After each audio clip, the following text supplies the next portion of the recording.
So I'm seeing people hating on 12 anime, like animes with 12 episodes for one season. I saw RDC's thingy. I understand his opinion, and that's fair. I personally, I think it's fair. I don't have like there's no hate or anything.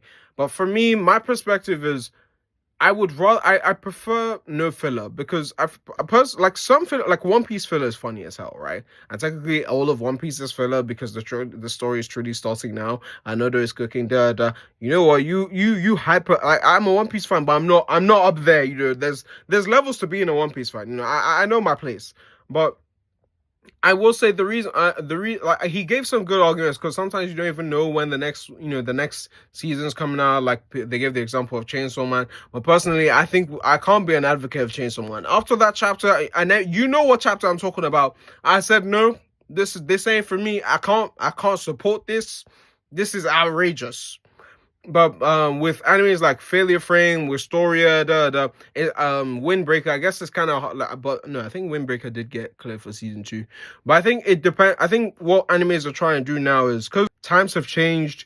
It's a new generation. They're trying to captivate their audiences, and there have been complaints for years of people have problems with filler, and also they're trying to. I think they're trying to give mangakas more time because back in the day mangakas historically haven't like they're constantly falling sick because they're overpressured, overworked. So I think even from a moral standpoint and even from like a human perspective, I think the whole 12 episode anime thing is good because it gives mangakas time to fully think out their vision, fully express. Because at the end of the day, when you're watching an anime, it's made from a manga, and that manga is made from like someone's hard work. Someone's like, okay, this is my story, this is my baby, this is I'm happy that I'm creating this and putting it out in the world.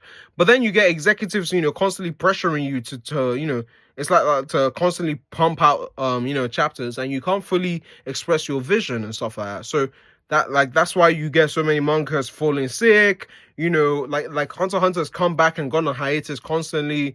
And like even with Black Clover, like Tabata just went on Jump Giga because he didn't want to rush the story, he didn't want to rush the ending, he didn't want the constant pressure, like because it's a lot to, bro. Some like Kagurabachi, they produce weekly, and I don't know how they do it because the art is so precise and it's beautiful. So I think 12 episode animes are a good like one season animes are a good thing. It's also a good gauge to see whether, okay, do people actually love this anime? Is this anime like, is it hot? Like, are people actually enjoying it? Not just having a full, like, 50 or 60 episodes for one season, and it's like 83% filler, like Boruto. Like, no. Boruto, in my opinion, Boruto, in order to mark the new start of, like, a new era, Boruto should have been a 12 episode anime, in my opinion. That's how they should have started it. But hey, that's my opinion. I know some people like the more traditional things, and I can't say, I will hold my hands up and say, like, if back then when I was a kid, if Dragon Ball was a 12 episode anime, I probably wouldn't have enjoyed it as much because all the long like I remember the nights in my grandma's house just binging Dragon Ball. So hey, all things are all things, and things are always gonna change. So let me know what you guys think.